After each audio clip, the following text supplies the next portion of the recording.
बताएगा आप। गाइस हम चल पड़े हैं केदारकंठ।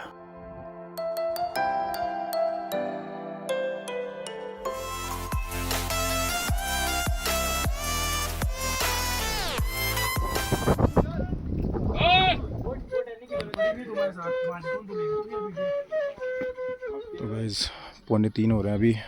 हम उठ चुके हैं समिट।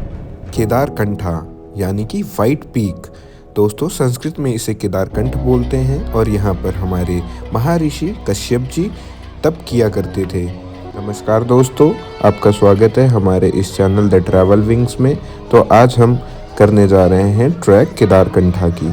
तो शुरुआत करते हैं हम संकरी गांव से। इस विलेज में आने के लिए आपको दिल्ली से 400 किलोमीटर की ड्राइव करनी पड़ेगी, यानी कि 10 घंटे आपको ड्राइविंग करके संकरी विलेज आना पड़ेगा। संकरी विलेज से आपका ट्रैक होता है स्टार्ट। गाइस हम पहुंच चुके हैं संकरी विलेज। फ़िलहाल ये कंडीशन है यहाँ पर, स्नो का तो नामो निशान नहीं है। लास्ट टाइम यहाँ पर बहुत स्नोफॉल थी और अब जैसे कि आप देख सकते हैं सारे पहाड़ सूखे पड़े हुए हैं, एक कतरा नहीं दिख रहा फ़िलहाल तो यहाँ छोटी पहाड़ियों पे। मे बी समिट पे मिल जाएगा केदारकंठ की, तो होप फॉर द बेस्ट। बाकी ठंड तो है, खैर होगा अभी टेम्परेचर अराउंड 2-3 डिग्री तो होगा आराम से। शुरुआत है, ये आपको बोर्ड जैसे दिखाई दे रहा है। ये हमारा फ्रेंड साथ में चल रहा है, रोहित अग्रवाल। तो अभी ट्रैक की शुरुआत करते हैं। बोलो हर हर महादेव। जैसे कि आप देख सकते हो पूरा रोड मतलब पूरा ट्रैक अभी सूखा पड़ा हुआ है, ड्राई है और मिट्टी है, मतलब कच्चा है पूरा शुरुआत में ही। तो it's going to be thrilling, मज़ा आएगा। महादेव का नाम लेके केदारकंठ की चढ़ाई करते हैं। बाकी की अपडेट्स आगे। तो बात करते हैं संकरी कैसे पहुंचा जाए। अगर आपको संकरी आना है तो आप देहरादून पहुंच सकते हैं बाय ट्रेन, बाय कार और बाय फ्लाइट। और यहां से आप माउंटेनियर्स को बुक कर सकते हैं जो कि आपकी ये ट्रैकिंग पूरी कंप्लीट करवाएंगे। संकरी से जब हम स्टार्ट करते हैं अपनी ट्रैकिंग तो हमें व्यूज़ अच्छे दिखने शुरू हो जाते हैं। ये है स्वर्ग रोहिणी पीक, जिसे हम सम्मित यानी केदारकंठा के हाईएस्ट पीक से देखेंगे। तो चलते हैं हम आगे।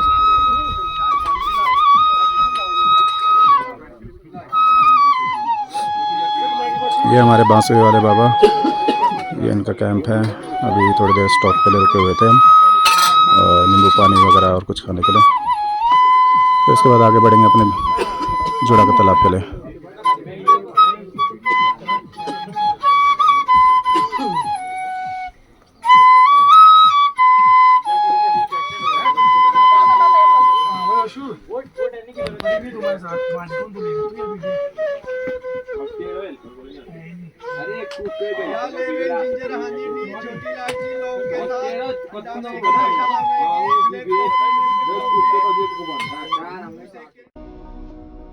जमीन पर घासों में गिरी हुई हल्की हल्की बर्फ, देवदार, चीड़ आदि के वृक्षों के उस पार इन पहाड़ों में ये ढकी हुई चादर बर्फ की देखते हुए हम आगे निकलते हैं और हम पहुंच जाते हैं एक कैंप साइट जिसका नाम है जूड़ा का तालाब। यहाँ पर मोस्टली रुकते हैं लोग और फिर यहाँ से निकलते हैं दूसरे पड़ाव यानी कि बेस कैंप। ऐसे खूबसूरत व्यूज़ के बीच टेंट्स में स्टे करना एक अनोखा एडवेंचर होता है। यहाँ जगह कम होने की वजह से कुछ टेंट नीचे लगाए गए हैं और बाकी कुछ टेंट यहाँ पर हैं, लेकिन हम लोगों ने सोचा है कि हम जूड़ा का तालाब नहीं रुक के हम डायरेक्ट बेस कैंप तक जाएंगे। गाइस हम जुड़ा का तालाब के पास पहुँच चुके हैं। हमारी कैंप साइट है ये फ़िलहाल। जुड़ा का तालाब यहाँ से 500 मीटर ऊपर है। सो अभी लंच करके हम चलेंगे आधे एक घंटे में यहाँ से बेस कैंप के लिए, केदारकंठ बेस कैंप।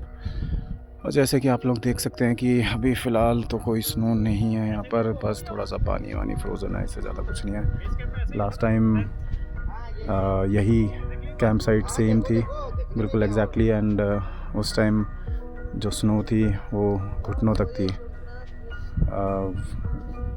बट इस बार कुछ है ही नहीं। वेदर कुछ ज़्यादा ही क्लाइमेट कुछ ज़्यादा ही चेंज हो गया है यहाँ पर। शायद ग्लोबल वार्मिंग इफ़ेक्ट कह लो या क्या कहूँ मैं, कुछ समझ में नहीं आ रहा है। हिमाचल और उत्तराखंड पूरा स्नोलेस हो रखा है इस वक्त। ये हमारे कैंप गाइड हैं।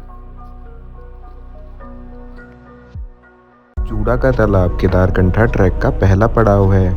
यहाँ की कहानियाँ बहुत प्रचलित है। स्थानीय लोगों का कहना है एक बार भगवान शिव यहाँ पर ध्यान लगाने आए थे और उन्हें पानी की आवश्यकता पड़ी। उन्होंने अपने जूड़े को निकाला और कुछ बालों को धरती पर रख दिया, जहाँ से ये झील उत्पन्न हुई, जिसको जूड़ा का तालाब बोलते हैं। लेकिन कुछ कहानियाँ और भी प्रचलित है, जैसे कि एक बार एक चरवाहा यहाँ पर बांसुरी बजा रहा था और उसकी बांसुरी इस झील में गिर गई।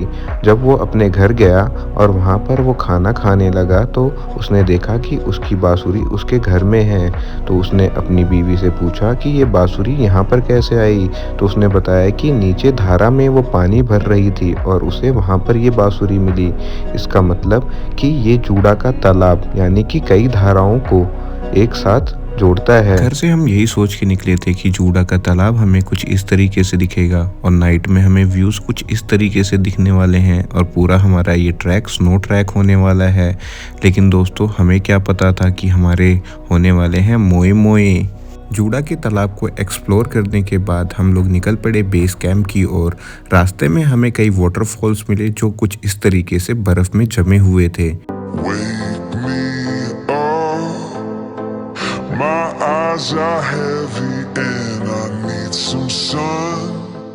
रास्ते में ठंड तो थी और हम यही सोच रहे थे कि काश हो जाए स्नोफॉल, लेकिन ऐसा कुछ नहीं हुआ। तो हमारे खाने की तैयारी बेस कैंप में पहले से ही चल रही थी, क्योंकि हमें मॉर्निंग में 3 बजे उठकर समिट के लिए ट्रैक करना है। तो दोस्तों, हमें जल्दी सोना पड़ेगा। एक्साइटमेंट तो इतनी थी और थकान भी बहुत ज़्यादा हो रही थी। नींद नहीं आ रही थी रात में और साथ वाला दोस्त खर्राटे मार रहा था। तो दोस्तों, सोने की कोशिश बहुत की। तो गाइस, 2:45 हो रहे हैं अभी। हम उठ चुके हैं समिट पे जाने के लिए और अभी जस्ट 15 मिनट में 3 बजे लगभग हम निकल जाएंगे यहाँ से समिट के लिए। बाकी का रास्ता लगभग हो जाना चाहिए 3-3.5 घंटे में कवर। समिट तक पहुँच के फिर सनराइज़ देख के आपको अपडेट करते हैं आगे का। बट टेम्परेचर होगा अभी आई गेस -4-5 के आसपास होगा, इससे ज़्यादा नीचे नहीं है। ठीक है टेम्परेचर। चलिए मिलते हैं फिर बाद में। मॉर्निंग में 3 बजे उठने के बाद हमने जल्दी से पैकिंग करी और हमने ग्रुप को ज्वाइन कर लिया और फिर हमारा ये नाइट ट्रैक स्टार्ट होने वाला है, जो सीधा समिट तक करेंगे। तो रास्ते में हवा बहुत तेज़ चल रही थी और सुबह सुबह -9 डिग्री तक का टेम्परेचर था। ठंड बहुत ज़्यादा तेज़ लग रही थी, सांस लेने में दिक्कत। और 45 डिग्री की खड़ी चढ़ाई, मानो दोस्तों आज ही सांस निकल जाएगी। लेकिन हमें सनराइज़ से पहले वहाँ पर पहुँचना था, तो हमने जैसे भी करके पूरी जान लगाकर हमने अपनी ट्रैकिंग स्टार्ट करी और हम समिट के बहुत ही नज़दीक पहुँच गए। और फिर हमें जो नज़ारा देखने को मिला दोस्तों, आप अपनी आँखों से देखकर इस नज़ारे को देखने के लिए हमें बहुत मेहनत करनी पड़ी। 10 किलोमीटर का लंबा ट्रैक करके हम ऊपर समिट तक आए, जहाँ पर इस सनराइज़ को देखकर हम यही बोलेंगे, it's a looking like a wow. आपको भी कभी मौका मिले तो आप ज़रूर इस सनराइज़ को देखें। यहाँ पर हमारे कुछ फ्रेंड्स ड्रोन शॉट्स ले रहे थे। जब हमने इन ड्रोन शॉट्स को देखा, ऐसा लगा कि हम लोग होराइज़न पर खड़े हैं, जहाँ धरती और आसमान एक दूसरे के गले लग रहे हैं। इतनी मेहनत करने के बाद हमें ये नज़ारा जो देखने को मिला, ये अद्भुत था। जिस प्रकार से आज हमारी बॉडी ने हमारा इतना साथ दिया और हम यहाँ तक आ पहुँचे, तो हमें इसे कुछ तो गिफ्ट देना चाहिए।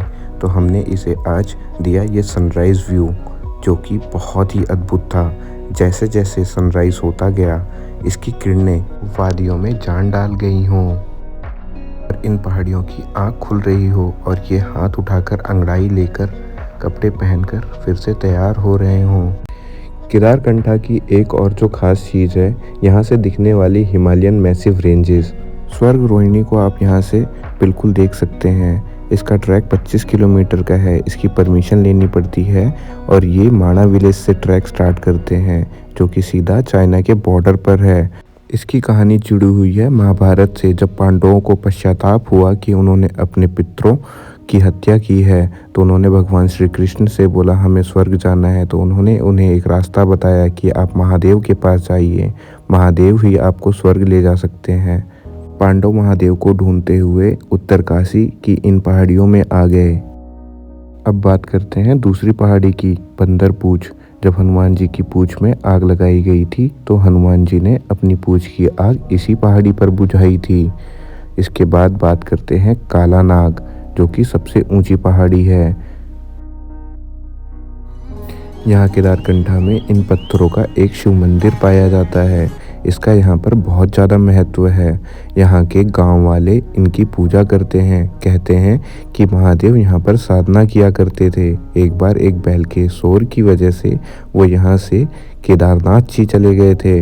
तो दोस्तों, ये एक छोटा सा मंदिर गांव वाले बोलते हैं। यहाँ पर गणेश जी की प्रतिमा रखी जाती है जब यहाँ पर भीषण गर्मी पड़ती है और फिर यहाँ पर वर्षा आती है। हमारे टूर गाइड ने हमें ये सारी कहानियाँ सुनाई। पूरे ट्रैक पर हमने बहुत मज़ा किया। आप लोगों को भी इस ट्रैक को एक्सप्लोर करना चाहिए। इस ट्रैक पर आने का जो सही समय है वो है नवंबर से लेकर मार्च तक। आप यहाँ पर आएंगे तो आपको ये स्नोफॉल्स वगैरह मिलेंगी और ये विंटर ट्रैक के नाम से जाना जाता है। अब हम धीरे धीरे ट्रैक करके नीचे जाएंगे और हम संकरी पहुँचेंगे और वहाँ पर हम करेंगे रेस्ट। तो दोस्तों, मुझे दीजिए आज्ञा और हमारे साथ इस व्लॉग में बने रहने के लिए आपका धन्यवाद। जय भोलेनाथ। फिर मिलते हैं एक नए एडवेंचर और एक नए ट्रैक पर। अगर आपको हमारी ये वीडियो अच्छी लगी तो हमारे चैनल को सब्सक्राइब करके, लाइक करके शेयर करें।